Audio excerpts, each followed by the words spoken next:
Hello, everyone, and I wanted to give you all a warm welcome to our 24.1 release webinar.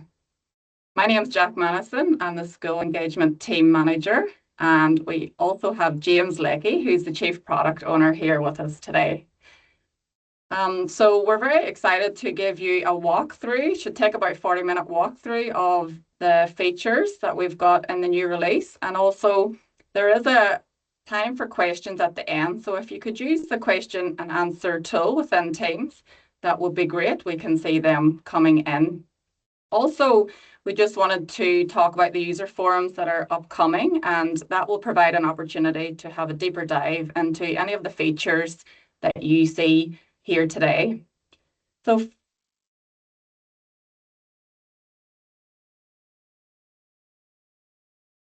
the first one that we're going to look at is the user profile builder. So I'll give a brief overview of the why, and James will then give us a walkthrough of how that can be used in your instance. So the key page, this is the key page for disseminating information about individuals. This ties together many different systems: the external sys data, the buttons to drill down further, and the tabs of associated information with those. We recognize that this information is highly sensitive and has different meanings in different schools. Therefore, over many years, we have used to make adjustments to these pages using custom work requests, but this was not sustainable or scalable. So I'll hand over to James, who will give us more details about the user profile. Thanks, Jack, and I'll take over. So I'm going to be moving fairly quickly through today in the demo, but feel free to ask any questions through the Q&A section and we'll come to them at the end. Just to jump straight into the user profile area. So I'm in the admin system, logged in as a super user currently, and I'm going to go into user management. We now have under here a new area called Profile Editor. Profile Editor has been built to customize the profile screens for all your users. And just for people's reference sake, the profile screen that I'm referring to is the screen that is shown when you search for a user. It's a screen that shows all this rich data about a user and provides a jumping off point to lots of information and features of the Schoolbox platform. So it's a really central place within Schoolbox. And the profile editor gives us now complete control over what appears on this page. There's tabs at the top for the different role types. You have student, staff, and parent role types within Schoolbox. There is also a guest role type, but guests don't have profiles in Schoolbox, so we don't have a button for guests. If we go at the student, and a bit further down, we've got some controls here to control how the name would be displayed. We also have whether the portraits will be included on the profile screen or not, so that can be configured. But the most important thing is the fields. And the fields have now been split into two separate groupings. We have external fields and internal fields. External fields reference data that is coming directly from the SIS or the student management system. These are the bits of data that we pick up from that system that can enrich the student's profile. The internal fields are the fields that we store in Schoolbox about the user. And often, yes, these are also maintained via the UPS from the SIS, but these are independently controlled within Schoolbox. And so we group these under the internal fields area. In here, you can see that there's different fields that I can drag and drop onto the page. If I remove a field, for example, the student ID from this, it will become a field that I can then drag on and put back on at a later date. Some other things about these fields, at the top here, we see a range of fields that have icons. Now, these are our flags. And our flags represent a range of different sort of special alerts that we want to show on that student profile.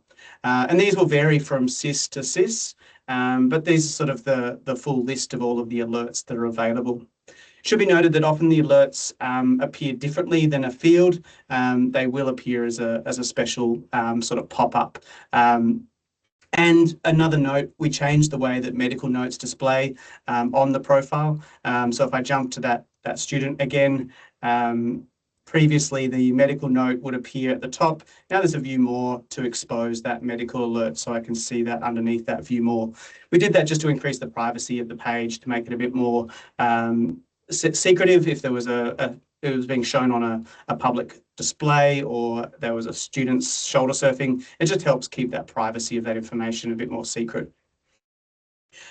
Each of these fields has a little cog next to it, and with that cog we can control exactly who this field appears on and who it's visible for. So just to explain these just quickly, appears on is the profiles that this field will appear on, and we control that via campus.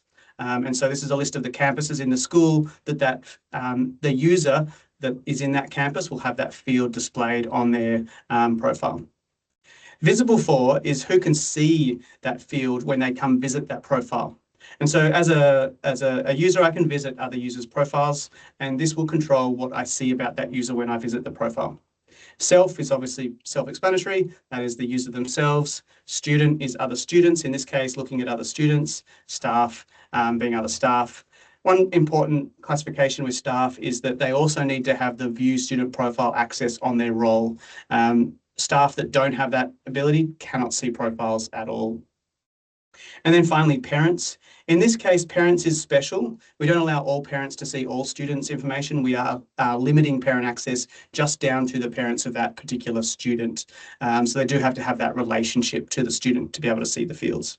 That is different, for example, to when I go to the staff. In this context, when I'm looking at staff controls, parents means all parents in that scenario. Just moving further down, we now move into the buttons section, and the buttons are the jumping off point to a lot of other systems in Schoolbox. And previously we added the ability for you to configure custom buttons, allowing you to put your own third-party links in, extending the dashboard, the profile into a system that could launch you into lots of other different systems. What we've now done is we've integrated both the custom buttons and the system buttons together into one panel.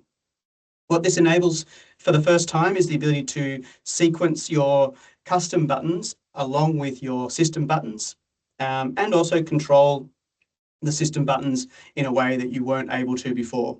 So from here, the ePortfolio button, for example, I can choose what campuses, what roles, and who it appears on and who it's visible for, giving me much more fine-grained control over the buttons. And of course, I can rename the buttons as well and change their icons. So much more control over those system buttons, unlike what you had previously. You'll notice though that the system buttons, you cannot edit the URL for those buttons. That's programmed into the system, so that button has a special meaning and will continue to point to that specific feature within the platform. Okay. Keep moving along. If we go back, the last feature of the profile editor is the tabs control. From here, we're able to control what tabs appear on the student's profile. And I can now resequence these. So a common request that we often had was to put the contacts as the first tab. You're now able to do that. You're also able to control the appearance of certain features as well. So I can remove that tab from all of my users. And now if I revisit my students' profile screen, I can now see that those tabs have been reorganized and now contacts is number one and goals is no longer available. So now those tabs are completely configurable as required as well. Last thing in this space that I just wanted to quickly mention was on the dashboard, when I go to the dashboard system, I'll just look up the dashboard templates. We have a component on the parents dashboard called My Students. This component here allowed you to see the students of a parent on the dashboard. It's now got a new compact mode. And so when I update that, it now sets up this component in a different way. And if I log in as a parent, as parent here, the component has now been shrunk down. Now, the buttons here are all still here, and this is the sequence and the set of buttons that we set up through the profile editor. So the buttons that appear on the profile are the same buttons that appear in this list, but the compact mode has meant that the buttons are now in a drop-down menu rather than on the page. That just gives a more compact view, allows you to fit more on that dashboard if you require. So I'll hand back to you now, Jack. Thank you.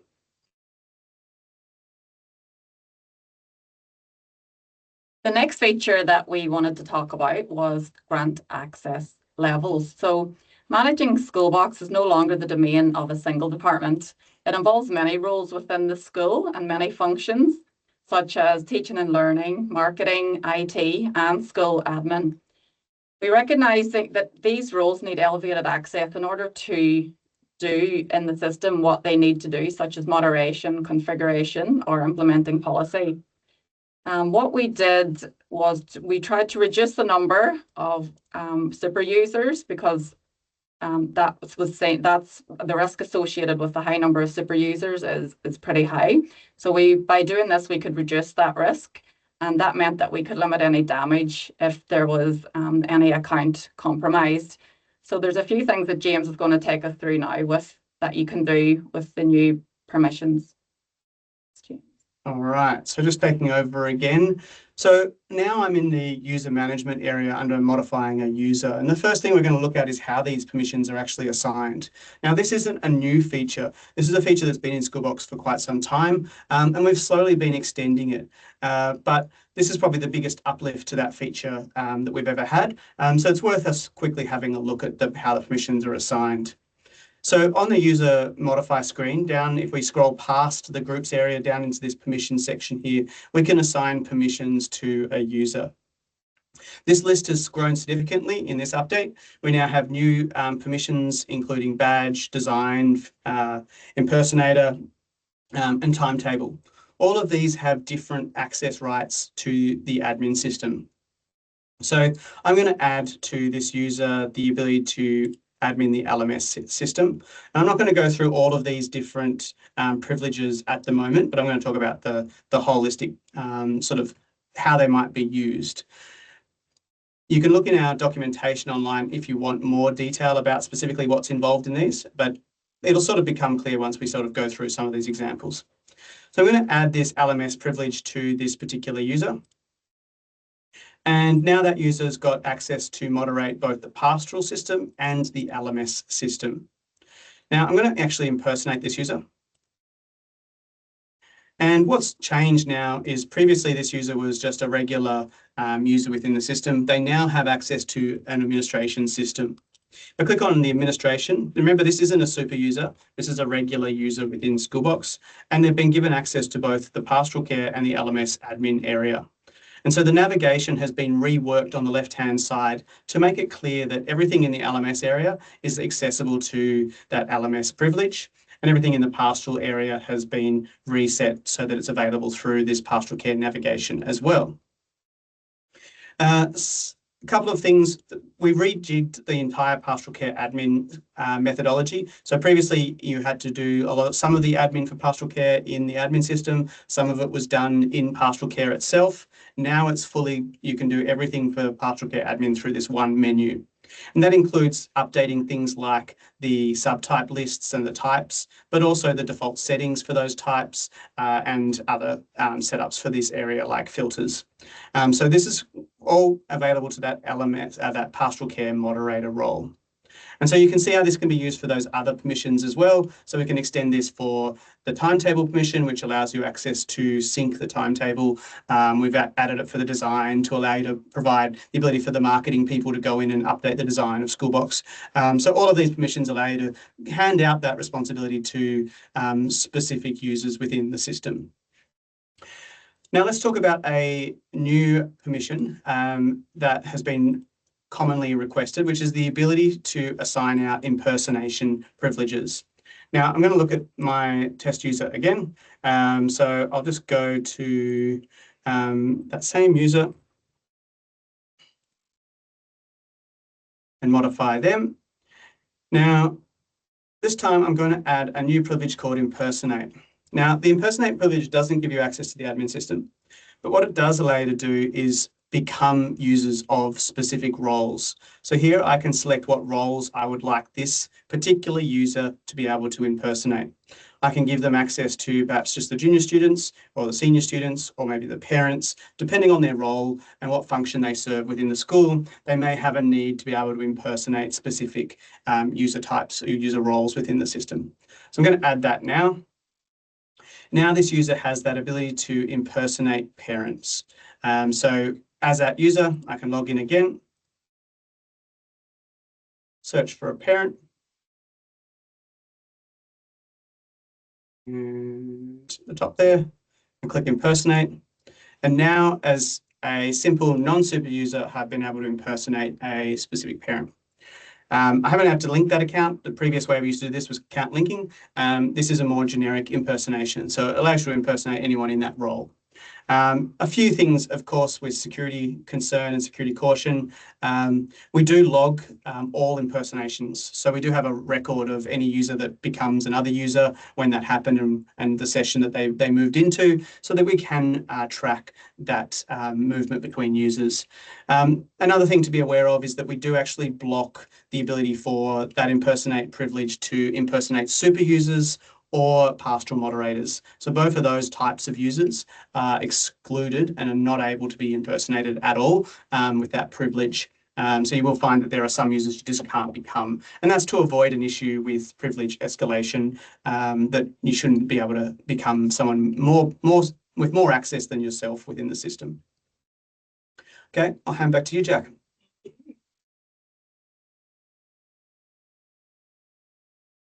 Next, we're moving on to a couple of features which affect reports, summative reports in Schoolbox. One is the subject overview. So we're building out our summative reporting system so that teachers can avoid any double handling and having to enter data into another reporting system or any complicated data migrations between systems. So when we recently surveyed customers to find out the information they present to parents on their summative reports, the biggest overwhelming response was a subject overview for each subject. So to help schools make the switch, we now include this important feature as part of our summative report. Can you show us how, James, please? Excellent. So for a while now, we've had this summative report feature in the admin system. It is now located under the LMS area. So talking about the privileges before, that LMS privilege user can actually now access this summative report generation area as well as a side benefit. But now the task at hand is these subject overviews. So I might actually just step back. So this is where the summative report gets generated. But before we actually start generating the reports, one important step is to make sure that our courses contain the subject overview. So in our particular example, we've set up a course framework, and that course framework has a template for the course page that has a text box on it called, and I'll just go to this page, has a text box called course description included in it. And this contains the text that is the overview of this particular subject area. And this is the information that we want to include and bring into our report. So what we've done to ensure that this happens, we build the framework and we get the teachers to populate, or the head of faculty to populate course descriptions into our course pages. Then when we go to generate the reports, and we'll go back a step, back to our report here. We come down to, we'll go through all these settings, but get down to the very last stage here called Show Subject Overview. And this tick box here then turns on a input box where you just provide the name of the text box that you want to bring in from the course page. So in this case, what's happening is the class has imported a course, and that course has a subject overview text box on it, and then that text box is being used in the particular report. So that course description, as we looked at just before, we have a look at a preview of this particular one, and I'll just make sure my screen sharing is working for that. Jump across to the new window. So in this particular report view, as we see, as we scroll down and we get to Year 9 English here, we can see that now that description appears at the top of the class area for that particular class. And so that gives you that overview of what this subject was about, what was taught. You can have whatever you want in there that aligns with what's happening within this particular class and subject area. I'll hand back to you. Great. That leads me in nicely to the next feature, which is our bulk import of summative reports into the pastoral area. So as you may be aware, our summative report builder has been evolving for the last few releases. And so as more and more customers are using it, more and more schools are making use of the one-stop shop that Schoolbox is. They we're having to share files via the SIS. So with your summative reports, a lot of schools were having to share those via the SIS, or the Student Information System Parent Portal. Increasingly, though, what we're being asked for is the ability to do that for parents in Schoolbox. We identified that using the pastoral system would be the ideal place for storing reports, as it had the support for the document management and the strong security controls as well. So by leveraging the existing pastoral system, we were also able to solve more generally the issue of how you upload a batch of documents for students more generally into the single system, and can be used for other things as well, which James will show us now. Okay. So under the in the admin system still, under pastoral care, we now have a bulk import link here. Now this bulk import allows me to create a new bulk import, and this is a document importer. So there's all sorts of different documents that we could be importing with this. I'm actually, in this particular example, what I've done is from our summative report generator, I've actually just downloaded the summative reports that were generated out of our system, and they're sitting in a zip file, which I'll upload to this system. So we'll just go to downloads, upload that. That's my Year 9 academic reports. So I'll just call this Year 9 academic report upload. Next up, it's got a file name pattern. So it's going to extract out of the zip file files. And the thing that it's looking for is the external ID of the user. This is your SIS identifier. So any files that you have named with the SIS identifier, you can upload using this tool. So it could be ILPs, it could be medical action plans, it could be summative reports like I'm showing in this example, but there's a whole lot of range of different use cases where you might want to be attaching documents to the student's record within the pastoral system. Next up, we select the type, and I'm going to select reporting and the subtype academic report. It's now got a severity, I believe that low, points, tags, all the usual fields that are normally there. It's using the template for reporting, academic report. So it's actually brought in my standard cover letter that's associated with that particular record type. And of course, it's also brought in the standard visibility that's associated with that record type as well. So it's set up parent and student access for those types of records, so that students and parents both have access to the academic report that we're about to upload. Next, I click preview. And on the preview screen, it's going to tell us that it's scanned through the zip file, found all of these files, and also mapped them to these students. It will support, in addition to this, it will support if you've got multiple files for the one student. It will handle that and attach multiple files to the one record. So you can have multiple documents for one particular student, and that's okay as well. And once I'm happy with that, I can click the import button at the bottom here, and that will then create all the pastoral records for those students with the right visibility and that file attached for later reference.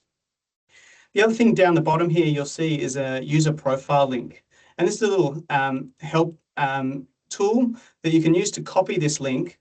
And now I can go back to my profile editor. And on the student profile, I can actually add a new button in here called Student Report. And I can put into this URL here to create a link to those students' reports. So when those students now look at their profile, I have the Student Report button. It's going to take us to the pastoral report, the pastoral care system, but it's automatically filtered the pastoral care system just to the reports that we've uploaded. So we can see, and over time that will build up multiple reports as we upload them over many years. Those will all be available here for me to see, cover letter, file attached. It's all stored in there for posterity as required.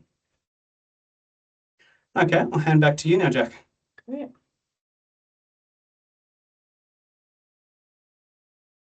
Thank you. So the curriculum coverage report is a very important function for any school to keep track of how curriculum is being taught, where it's being taught, and where it's being achieved by students. We have spent several years building out curriculum mapping functionality, and with this report, you can now review how. Over to James to show us. Okay, so this has been a long-term project for us. We've been working on curriculum mapping for many, many years now. So it might be worth just me doing a sort of a quick recap of how we got here, what work we've done, because this is really the sort of the end of that long journey that we've been on. I should say not the end, because there's always more to build, but it's certainly for us, it seems like a fairly major milestone in our curriculum mapping efforts. So just to recap, we originally started building curriculum into Schoolbox. Several years ago, we added the ability to install curriculum packages, and those curriculum packages continue to build out with more releases. We add more and more curriculum packages into the system. And if I just have a quick look here, you'll see packages for Australia, New South Wales, South Australia, Victoria, New Zealand. A whole range of different curriculums have been added and maintained through this packaging system. And this is how we deliver those new curriculum modules out to your school. And so that's the very first step that we've delivered. The next thing is we allowed you to map that curriculum against your units, courses, activities, badges, rubrics. All of the learning objects can really be mapped against that curriculum. And so that allows us to sort of start to understand what is it that you're trying to teach and where are you trying to teach it. So that's an important milestone as well. Next up, we've built this curriculum browser that allows you to look through the curriculum. And so if I look at this early learning years, I can actually see where the curriculum is being used, where it's being taught, what learning outcomes are attached to it, what learning activities are being done. So I get a really good insight into how the curriculum is being used within the school via the curriculum browser. Next step we had was the introduction of the unit planner. So the unit planner, and I'll just bring up a PYP unit of inquiry. This unit planner has allowed us to start to build a structure around how teachers plan their curriculum delivery. And this structure has also featured the ability to identify what parts of the curriculum need to be taught and how they should be assessed within this particular unit as they're developed. And so this has given us a great oversight of how the curriculum is being organised and delivered within a particular course. And so this has really enabled us to sort of start to unpack and understand what it is that this course is attempting to teach and how it's teaching it. Okay, so let's take a step back and actually have a look at the new feature that we've built. So up in the top right-hand corner of Manage Curriculum, there's now a View Curriculum Coverage Report button up in the top right-hand corner. You can also access this report on any of your courses as well. So if I go to any particular course within my list, I'm able to pull up the curriculum coverage report for that particular course as well. But I'm going to start with the one on the Managed Curriculum because it allows me to look across the entire system. And so I can do things like search for Year 9 and look for all of the courses in Year 9 and select all of those. Or I could potentially, maybe I want to look just across the English subject areas. So I could search for English and pull in multiple year levels of English. And so I can look at the delivery of the courses across different cuts, depending on what I'm actually interested in, or perhaps I'm a year level coordinator, or perhaps I'm a department coordinator. They'll have different ways they want to look at this data. So I'm just going to bring in a single course just to keep it simple. And then I'm going to look at this curriculum course against the Australian general capabilities. I'm going to actually bring in all of those general capabilities into the report. And so we'll click Generate Report. So what I'm doing here is I'm analysing Year 9 English against the Australian curriculum general capabilities to see how my course has delivered against that particular area of the curriculum. If I scroll down, I can see that I've got the ability to filter the report and what it's reporting on. So by default, the report is looking at all of the things that we've mapped the curriculum against: courses, units, learning activities, lesson plans, capabilities, indicators, and rubrics. All of those things have been sort of included within this report, all of those instances of usage. But if I was interested in perhaps just lesson plans, I could filter this down just to the lesson plans that are being used to teach that particular area of the curriculum.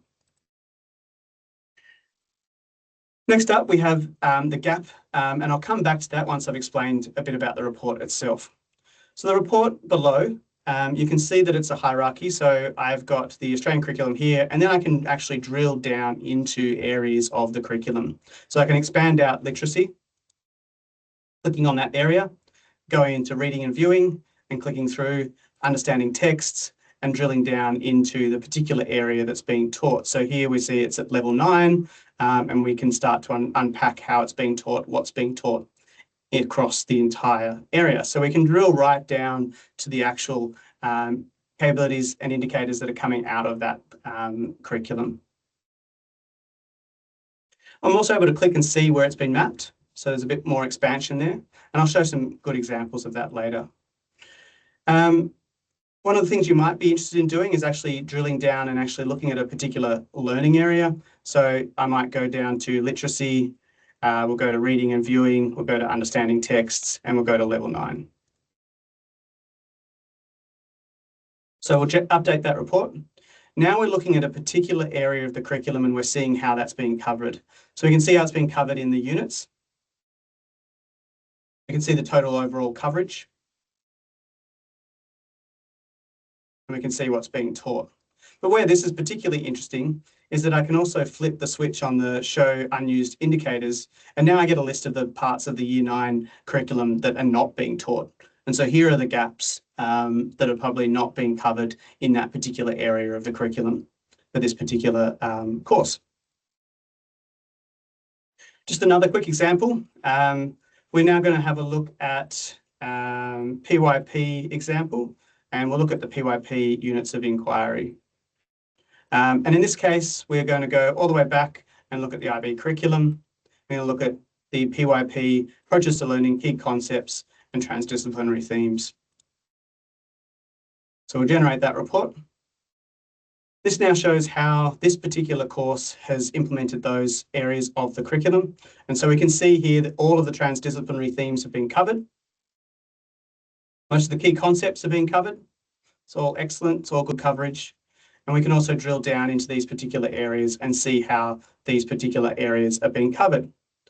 This pop-up comes up and I can see where this particular part, the research skills, are being taught. So I can see that there's a lesson plan in week 1 that's teaching research skills.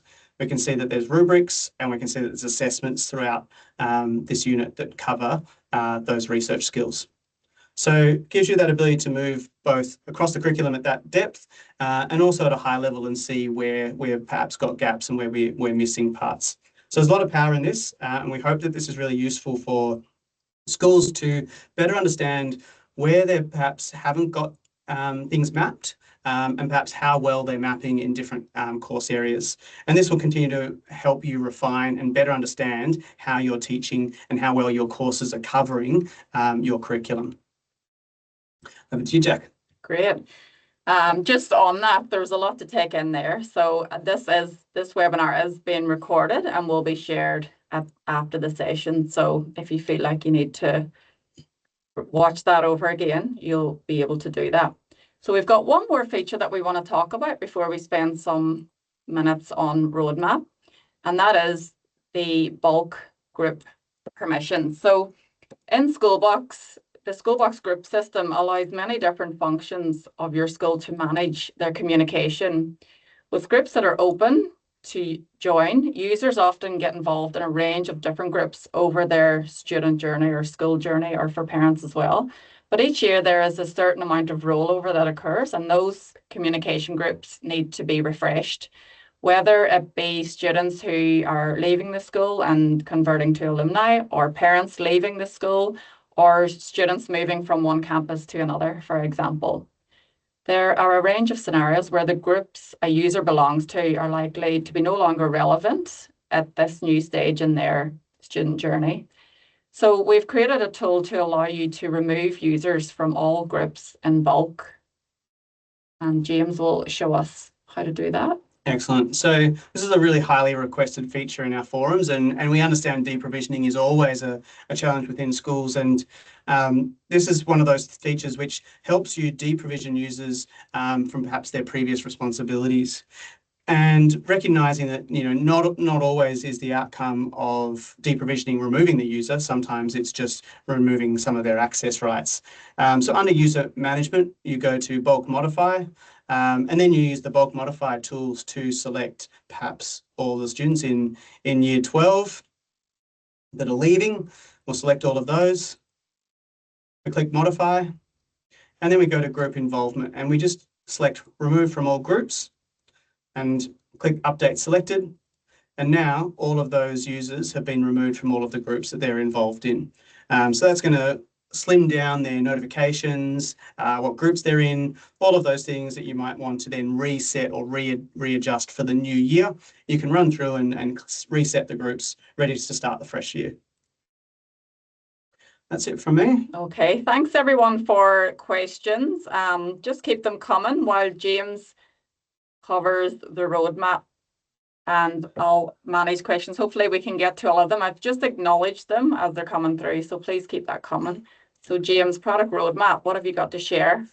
All right, so obviously it's been a big year this year. We've had lots of great features, but we never rest.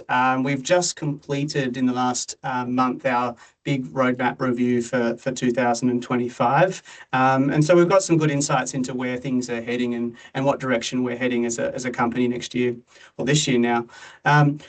First up, obviously it's hard to ignore the hype around AI, and certainly for us, we are excited about the opportunities that AI provide within the context of teaching and learning. And we see we will be leveraging a large amount of AI capabilities within Schoolbox over the next year. Probably the big thing that we're looking at in the short term is the generation of learning materials. So specifically lessons, but also rubrics are also of interest to us. How can we make those easier to create and generate utilizing the best of breed with AI engines?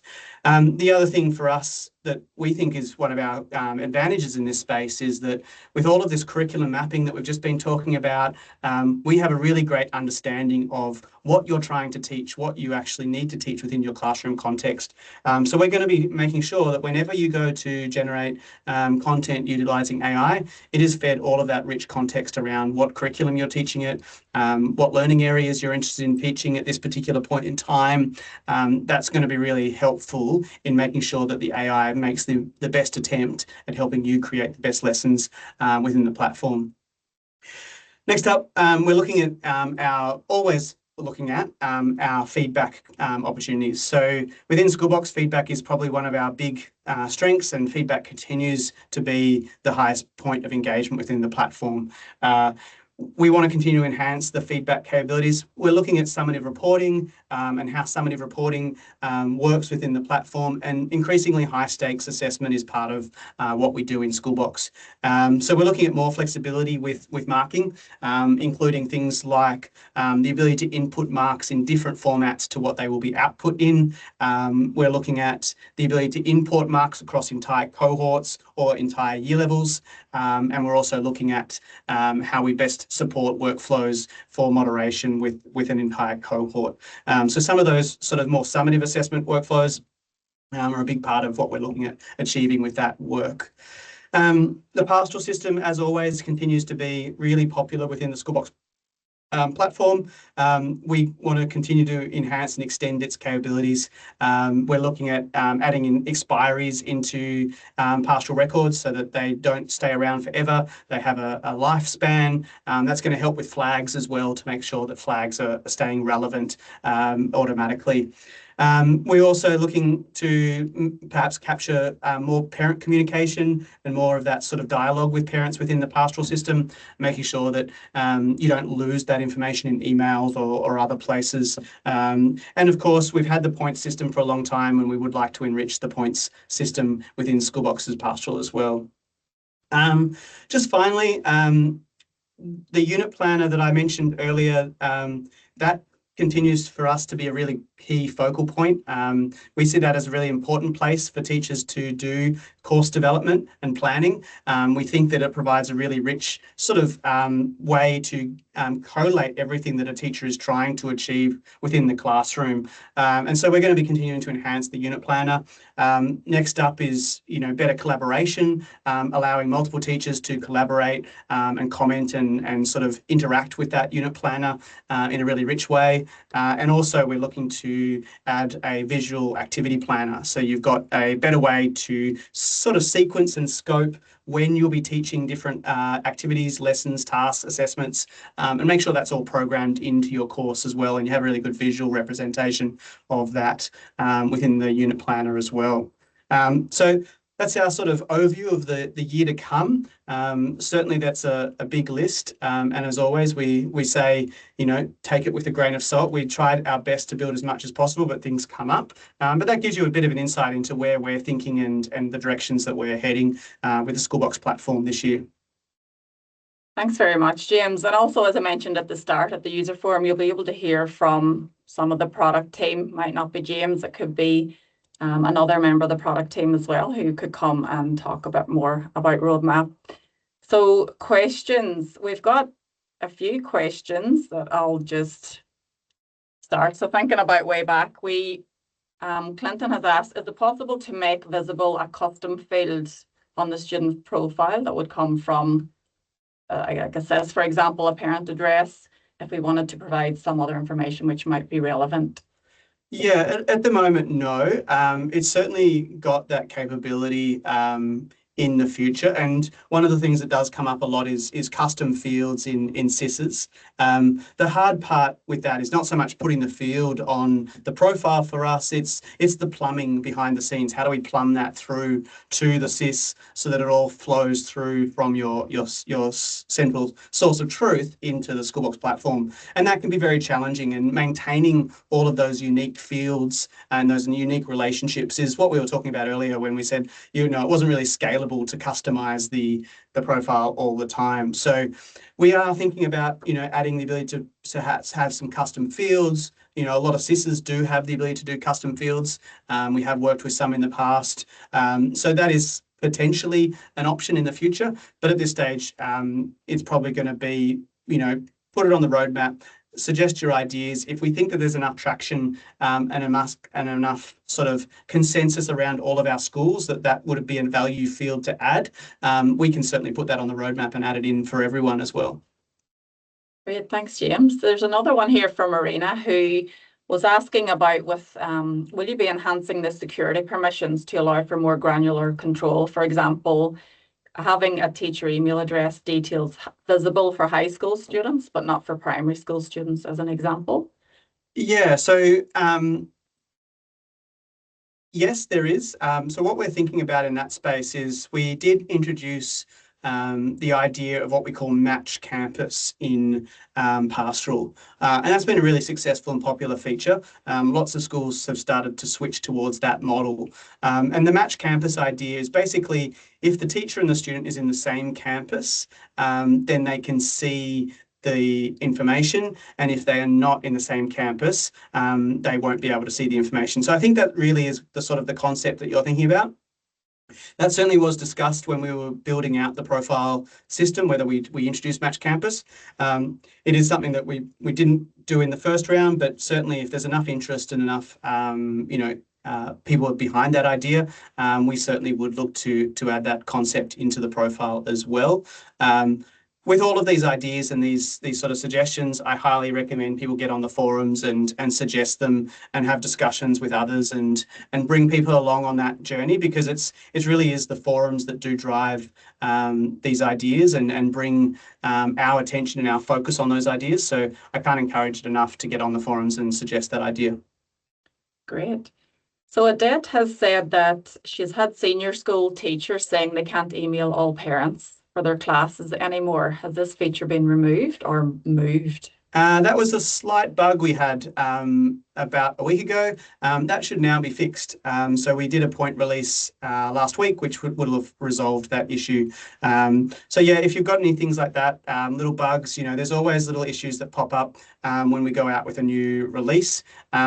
Please let us know, send us a support request, and we'll jump on them straight away. We're always pretty rapid with fixing bugs. You'll see at the moment, while it's back to school time, we're doing a new release every week. And that's just to make sure that any of these little bugs that are coming up in this back to school period and this new release period, that we're fixing them as soon as possible. So to help us fix it as soon as possible, please get on support, let them know about the issue, and we'll make sure it's fixed as quickly as possible. But that one there has actually already been fixed. Great. Thank you.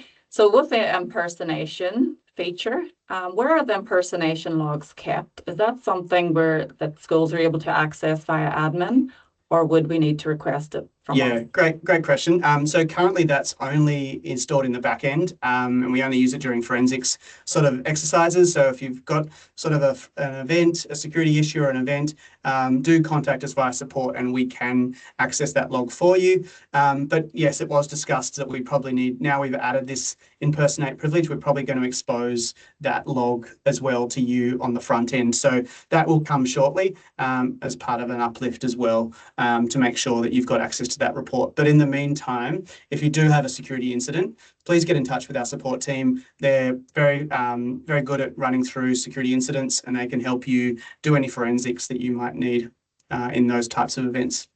Great, thanks Hayden for the question. Janali, if you upload ILPs and then create a button, will it only appear on the students who have an ILP? Yeah, good question. So with ILPs, what I would recommend, and I might just share my screen just to demonstrate what I'm talking about here. With the ILPs, what I would recommend, and when you're uploading them into the pastoral system, is that you have a pastoral type. I'm not a pastoral moderator, of course not. I'll go in as a pastoral moderator.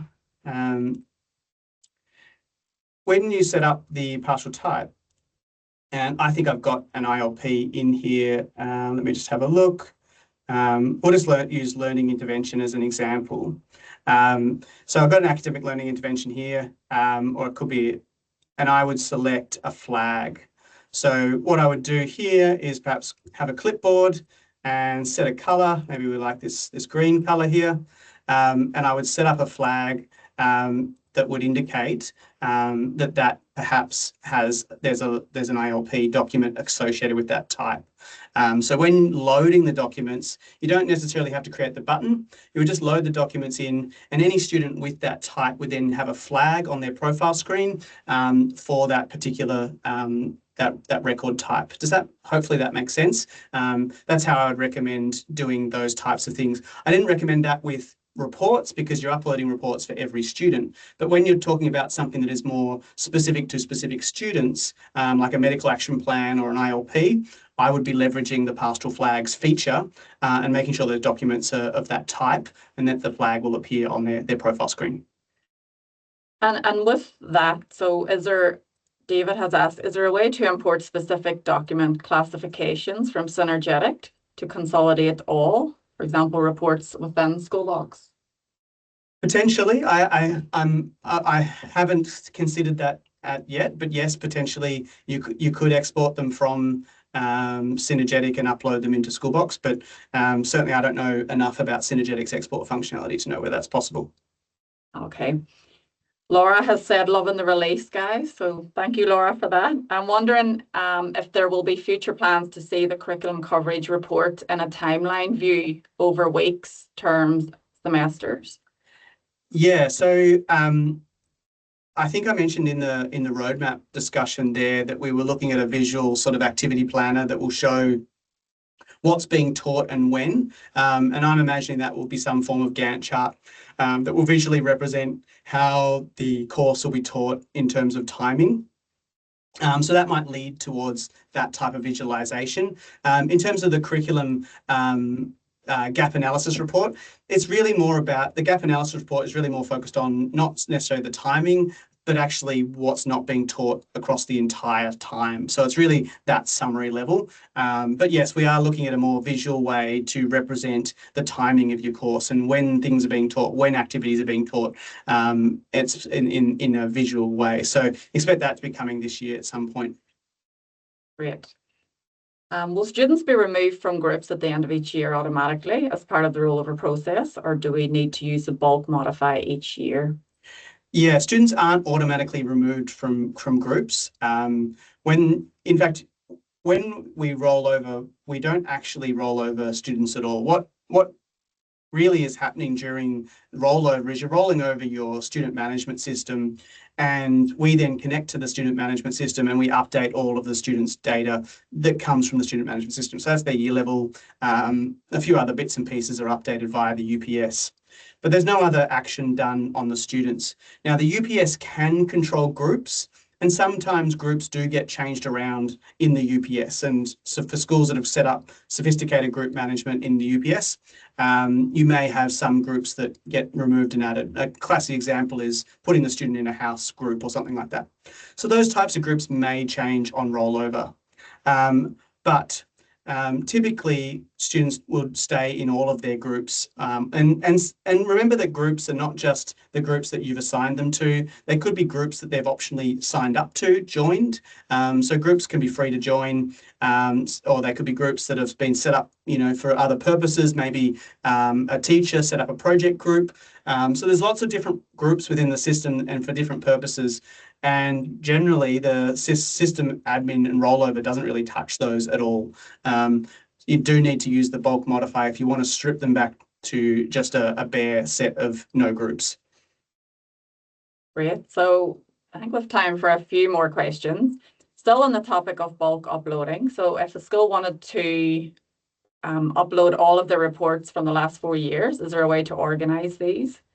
Would they have to do them from oldest to newest? Can they upload them randomly and then organize the structure? That is a good question. We haven't actually considered that capability of being able to historically load documents. When you do bulk load using the bulk load tool, obviously the creation date is going to be the day you do the upload. And I think what you're suggesting there is perhaps you would want to set the creation date to an earlier date appropriate to when the report was actually generated. At the moment, we don't have that capability. If you do load the reports, they will all go in at the date that you upload them. All I could say to make sure that you get them in the right order is to make sure that you upload them in sequence. So perhaps do a batch of, year 2021, year 2022, year 23, 24. That will ensure that at least they display in the right sequence, even though the created dates will all be within the space of, an hour. They will be sequenced in the right order, at least. That is something we haven't really considered doing, sort of that backwards import, but it is possible. It's probably just not going to be ideal in terms of the creation date. Great. Thank you. So Dinesh has said comments on the student profile have lost its alignment, spacing and line breaks. Is it going to be put back to how it was? I would definitely recommend submitting that as a bug report. Please submit that as a request to support and let them know. We can get that fixed up. Yeah. QR codes. Can we have a 12-month expiry option when generating QR codes? Oh, well, this is an old feature. So just going back to QR codes, the QR codes were designed as a way for students to sort of bypass the login prompt. And one of the concerns we had when we built that feature was that there was no way to revoke or to make that QR code sort of not work anymore except for an expiry. And so we didn't want that QR code to get lost or misplaced and then continue to allow access to that student for a long period of time, much longer than we would like. So we did deliberately limit the period to 6 months, as we thought it was a sort of an in-between the length of time that we'd want. It is something that I would be nervous about making it longer, and I appreciate that, it means that teachers have to do the QR codes twice a year. But if the opposite is that, potentially there'd be a whole year that QR code could be used to log into the system if it got lost. So that's our concern with that. I think it would be difficult for us to consider increasing that much more. Thank you. Rebecca has asked, is there any plan to make the role permissions even more granular? For example, I just want to give a member of the marketing team access to the UX folder in the resource browser rather than opening it up to all staff. In terms of a folder, folder permissions can be defined all the way down to an individual user. So folders certainly can be limited down to just a specific individual user using groups, of course. So you can control folders fairly specifically. I think the other part of the question is around the role permission, the permissions that we just added at the sort of the admin level. There is some suggestion of some other types of permission levels that we might add in the future. We'd love to hear people's feedback on what additional permissions. We don't want to make it too complicated because we think it would be hard for people to understand. And when you can't understand what's going on with the security, it can be difficult to maintain the security. So we do want to keep it fairly generic and fairly straightforward, but we do recognise there are definitely use cases that we may not have considered, and we're happy to hear what those use cases might be and potentially add more permission roles within the system. Thank you. So we've got time for 2 more. I've got a good one here from Liv. You ready for this one? Is there a plan, or have you considered including templates within assessment descriptors? We are hoping to allow teachers to select levels of AI use in each assessment. Is there a way to do this through a drop-down list on the assessment descriptor, or could a template, just like pastoral records, be generated in this pane? Have you thought about that? Yeah, interestingly, we've just been in the roadmap discussions the other day. Templates for news articles came up as one of the discussion points. We hadn't considered it in the context of assessments, but I imagine it would work in a similar way. Yeah, it's certainly something we could put on the roadmap. And once again, all of these sort of ideas, I'd love to hear the discussion in the forums and see people's interest in that particular idea.